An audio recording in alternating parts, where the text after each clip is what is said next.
So Dr. Raine is an emergency physician at St. Paul's, and he's co-chair of the Communications Committee for Physicians and Surgeons Society. And he's also a clinical associate professor in the Department of Emergency Medicine at UBC. And Todd has an acute interest in FOM, or Free Open Access Medical Education. You gave it away. Go ahead. And so we wanted to have Todd provide some insights for us today. Morning, everybody. I'm talking today, the title I was given was FOMO for FOMED. Most people in this day and age know your short versions of everything and know that this is a fear of missing out. But I did what any good open access nerd would do when I went to Wikipedia to look up FOMO, just to make sure I was right, and found this little gem, excuse me. This is FOMOcaine, a novel, long-acting local anesthetic. And I bring it up only because I think it's interesting that FOMO can mean fear of missing out, but it's also a substance that is there to block neural activity and in high doses can cause arrhythmias. Disclosures. I have no financial disclosures. Given the topic, however, I am the creator of foamsearch.net or googlefoam.com. Both addresses will get you to the same place, which is a custom search engine for foam resources. Objectives today, I want to talk a bit about what foam or foamed is and is not, a brief introduction to what is out there, why you should care and what you can do with it, and to get involved should you be interested. And to discuss the strengths and weaknesses as an information source. I don't know why that did that. Goodness. Apologies. So FOAM is free open access medical education. FOAM is the concept, foamed with the ED added in your hashtag forum on Twitter, Facebook, Instagram, etc., is the conversation. They differentiated that because if you go onto Twitter and search hashtag foam, you get something very different. So, why foamed? The term foam was coined by this guy, Mike Cadigan, after a conversation over a pint of Guinness at ISOM in 2012. The purpose of free open access medical education as an idea and a movement is and was to break down barriers to having a worldwide conversation about medicine and medical education, how and why we do things, how we can improve and grow, and how we make sure that we all have access to the latest research and opinion. And so that was the ideals behind and why they created the idea and the hashtag.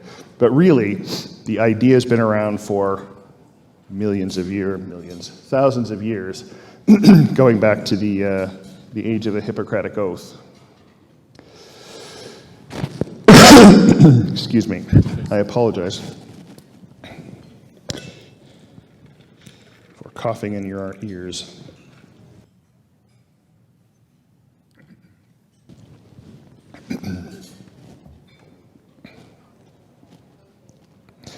So, why do we care about this?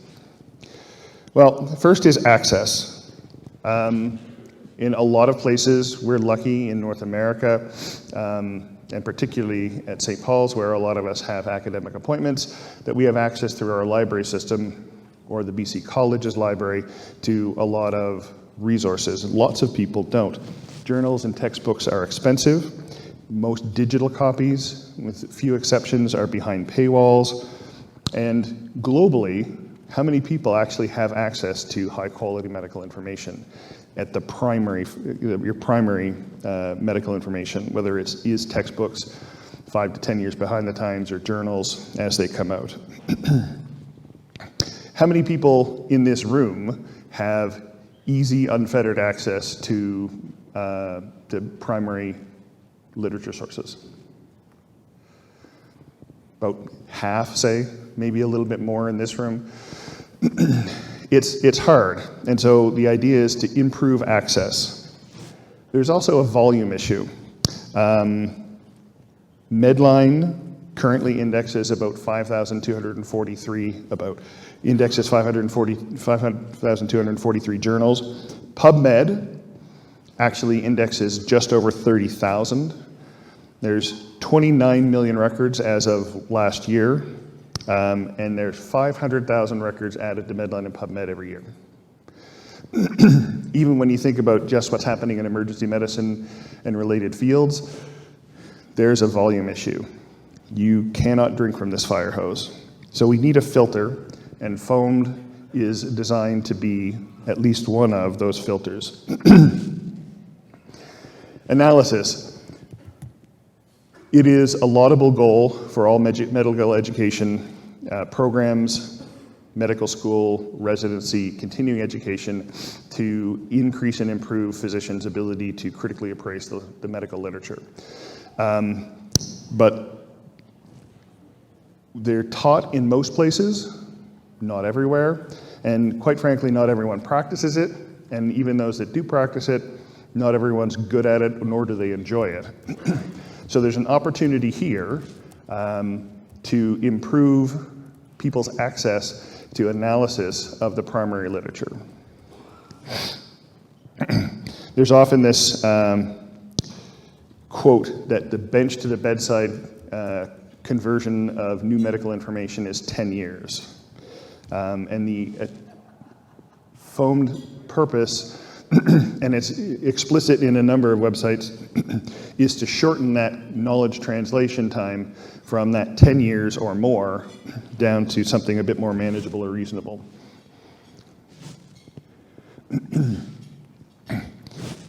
So, not quite yet. So overall, this is an attempt to improve access to important research and ideas, a way to begin to filter the massive information that's generated, a forum to present, discuss, and analyze new information and controversy. So it's a new way to translate, disseminate, and discuss medical information, and to decrease the time it takes to integrate high-quality evidence into your practice. We've been doing this since time immemorial in the medical profession. They're called grand rounds. It's letters to the editor, but this is an attempt to broaden the conversation and bring it to people's doorstep.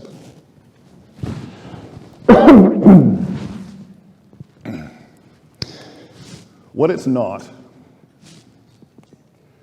this is some of the criticisms that FOMO has had over the years. It's not meant to be a replacement for journals or research. Again, it's an attempt to disseminate knowledge and analysis. It's not a replacement for critical thinking. We don't want people to go to MCRIT and just go, oh, that's a good idea, I'm going to do that tomorrow. And it's not just people messing around on Twitter, which was the early criticisms when the social media aspect of things broke. The single biggest criticism of FOMO when it first started and when it came out is that it is not peer-reviewed. I'm happy to say that that's not true anymore, at least for a good chunk of some of the high-quality FOMO resources that are out there.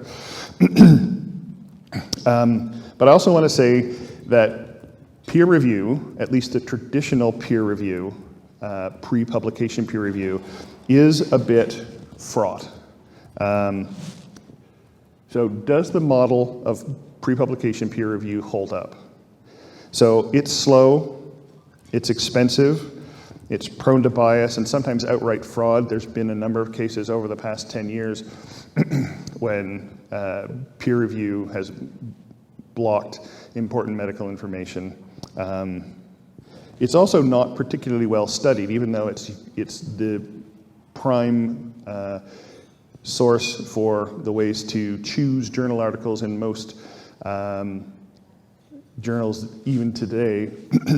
There isn't a great deal of evidence. Richard Smith, who's a former editor of the BMJ, said in a talk in 2015, so just recently, that peer review is lacking in evidence that it actually works in its chief goals of spotting errors. And he proposed leaving it to online readers to decide what matters and what doesn't. So what we're talking about is post-publication review. Now this idea, in a large scale, it's been around for a while, but it goes back initially to a website called Archive, which I've listed up there, ARXIV. It is a e-print repository for physics, math, and computer science and related disciplines. And it allows these scientists to put up their data and their articles and their conclusions and get feedback from their peers before it's published in an official journal, but the information gets out there. People can criticize it, look at the data. And these other websites, Frontiers, F1000, which is the Faculty of 1000, Copernicus, PLOS One, Public Library of Science One, Science Open, PubPeer, these are all mostly health and medicine related platforms that are doing just that, this post-publication review. You can submit your papers there. They'll publish pretty much anything that's not totally wackadoodle. And then it rises to the top based on a conversation that's had around what's in the article. And I'm not saying that all journals are going to go this way, but this is an expansion of the way peer review is happening. So where does FOMO fit in this? FOMO is another way to do post-publication review, whether it be on articles, and there's lots of people that post information about articles that have been published in the research, but it's also a way to discuss people's publications, posts on their blogs and podcasts. There is a conversation that happens around them after it's published, and therein, in my view, lies the value. So what constitutes FOMO? Well, there are blogs. This is the primary one. This is what started everything. People branched out into podcasts. This is the second largest category in the FOMO universe right now. There are some videos that are out there, some primarily video sites on YouTube and Vimeo, but they're pretty uncommon. And apps, I'm putting that in parentheses, and I'm going to talk briefly about them in a minute. So Life in the Fast Lane, one of the first emergency medicine and critical care blogs, tracks FOMO content sites, and they've been doing this since 2012. There are 460 sites have been active since 2012. 216 of those are still currently active. So there's 216 FOMO identified websites, blogs and podcasts. 111 are palliative. They were previously active and haven't had a post in 6 to 12 months, and 133 of them are just gone. So that's further evidence that this post-publication review process is happening. It's also an indication that FOMO, for all it's called free, isn't free.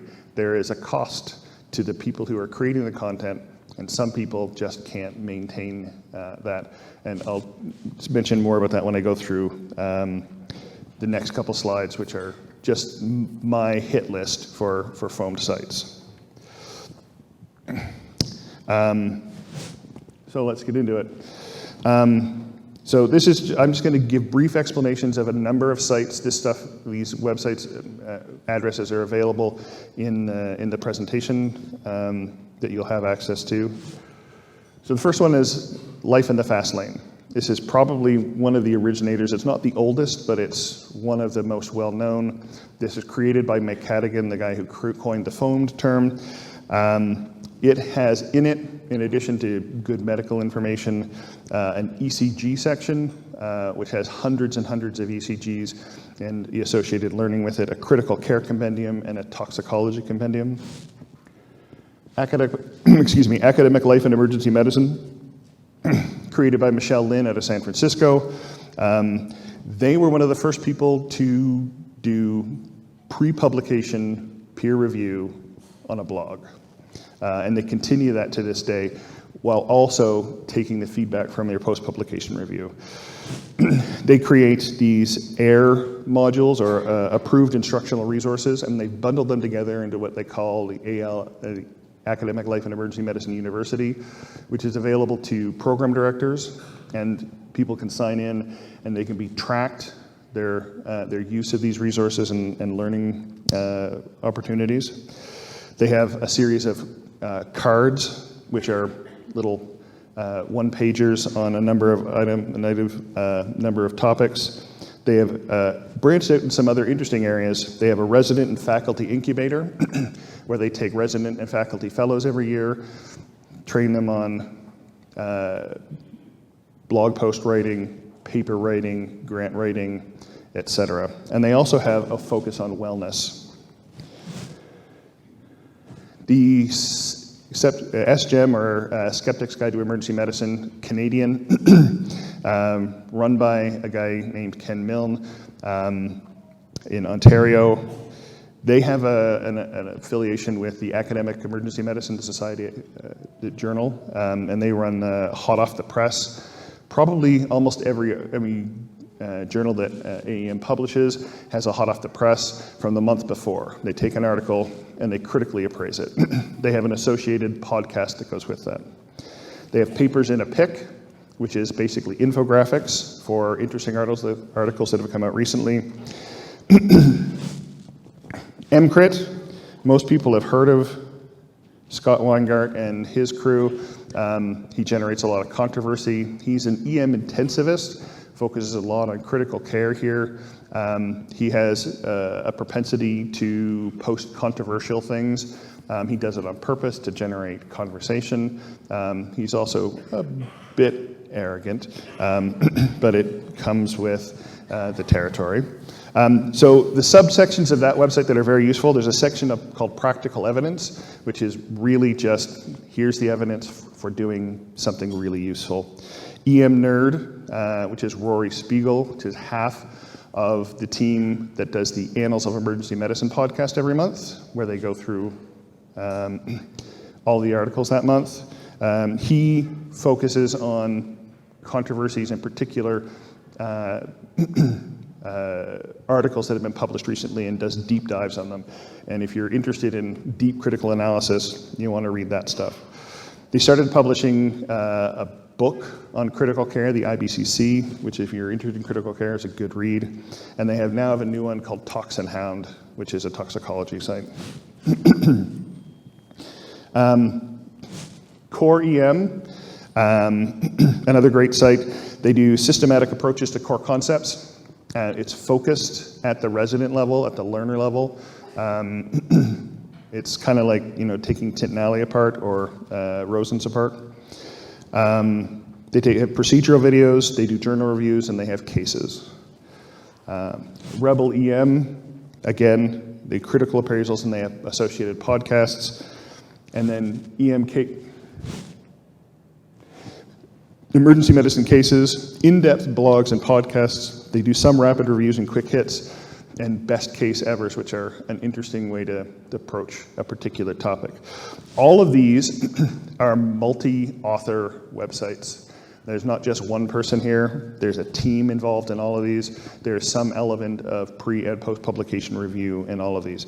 I didn't mention in here a spin-off of the academic life in emergency medicine called Canadian, which is also a multi-author. It's based in Canada, Teresa Chan and Brett Thoma, which you should also check out. They have a Crackcast podcast, which goes through Tintinelli chapter by chapter. I'm going to go through these kind of just super quick, but these are, again, my top hits. Don't forget the bubbles, pediatric emergency medicine. Bottom line, in-depth critical reviews of papers. EM Lit of Note, also in-depth critical review of papers. And that is Ryan Radecki, who's the other half of the Annals podcast crew. EM Basic, I point most of my medical student learners at this resource. Again, podcasts and blogs aimed at pre-resident learners, so really the basics, which is great. Sorry. Not advancing. Best bets, best evidence topics out of Britain. The NNT out of New York, number needed to treat. They take a paper, break it down into a brief analysis, and then red light, green light, yellow light, whether we should be using this. And they publish the number needed to treat by looking at the data and retrospectively analyzing it. And then MD Calc, an open access series of medical calculators. They have an app and they have a website. And then for those of you that want to dive deeper, ED ECMO, Dr. Smith's ECG blog, for those that are really interested in ECGs, this guy's an emergency physician in Hennepin, which is in Minnesota. Yep. This guy's brilliant. And if you want to nerd out about ECGs, this is the place to go. 5-minute Sono ultrasound podcast on point-of-care ultrasound. A lot of videos and a lot of explanations on how to do the nomology and all that kind of stuff. A couple of other bigger ones. Radiopedia and OrthoBullets are larger organizations. They are open. They are free. Radiopedia, just about everything you can imagine in the radiology universe. They do put on courses online and in person if you're interested. OrthoBullets is all orthopedics and how to approach them, what needs operative and non-operative review. And I'd be remiss in not mentioning the BC Emergency Medicine Network, which is an attempt to synthesize everything I've already mentioned,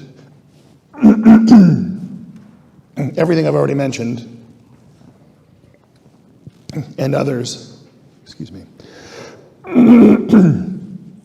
into a single source that's usable and relevant to the Canadian context.